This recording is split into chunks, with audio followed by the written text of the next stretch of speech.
यहीं से एग्जाम में क्वेश्चन बनेगा। तो धरातल पर पी तरंगों के पढ़ लेते हैं। पहले अपन पी तरंग के बारे में देखते हैं। धरातल पे सबसे पहले पहुंचने वाली जो तरंग होती है वो होती है पी तरंग। अधिक केंद्र पर सबसे पहले पी तरंग पहुंचती है। अभी अधिक केंद्र क्या होता है, तो अधिक केंद्र को जान लेते हैं। ये अपनी पृथ्वी है, सपोज दिस इज अर्थ। अर्थ में 3 लेयर्स अपने, एक कोर, सेकंड वाज मेंटल और क्रस्ट। लगभग 50 किलोमीटर से 300 किलोमीटर अंदर से आंतरिक हलचल होती है, भूकंप का उद्गम होता है। मान लो ये यहाँ से हुआ भूकंप का उद्गम, जहां से आंतरिक हलचल होती है और जहां से आंतरिक जो ऊर्जा होती है वो बाहर निकलती है, उस स्थान को कहेंगे अपन फोकस। क्या कहेंगे इसको? Focus, OCUS, focus. या इसी को कहेंगे हाइपो सेंटर, यानी कि भूकंप का उद्गम है। एनर्जी यहाँ से रिलीज हो रही है और धरातल पे ये ऊपर जाएगी। धरातल का ठीक ऊपर का बिंदु, धरातल पर ठीक इसके ऊपर का जो बिंदु होता है वो अधिक केंद्र कहलाता है।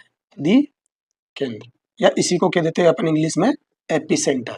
तो सबसे पहले धरातल पर जो तरंगे पहुंचती है वो है पी तरंगे। पी तरंगे क्यों पहुंचती है? क्योंकि इनकी गति सर्वाधिक होती है। गति क्या होती है? गति सर्वाधिक, यहाँ पे लिख लेते हैं।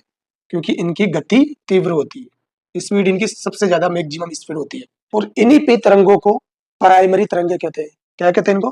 प्राइमरी तरंगे।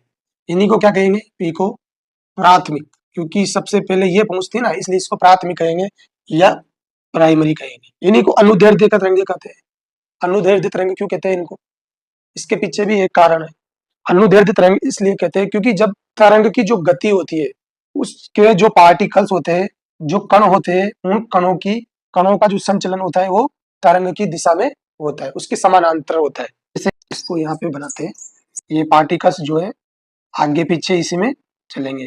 अनुदैर्ध्य इसलिए कहते हैं क्योंकि प्राथमिक तरंग की जो गति होती है उसी के समानांतर जो माध्यम कण होते हैं वो उसी के समानांतर गति करते हैं। यानी कि जो गति होती है कणों की वो पैरेलल होती है, पैरेलल, समांतर।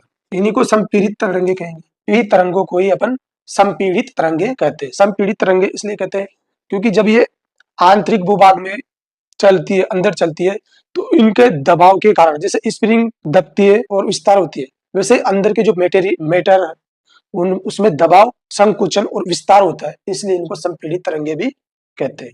प्राइमरी तरंगों की जो स्पीड है वो 8 किलोमीटर सेकंड होती है। कितनी है? 8 किलोमीटर प्रति सेकंड। और प्रकृति से, नेचर से ये ध्वनि तरंगों के समान होती है। जैसे ध्वनि तरंगे वायु में गति करती है आगे पीछे, उसी प्रकार से गति ये भी करती है।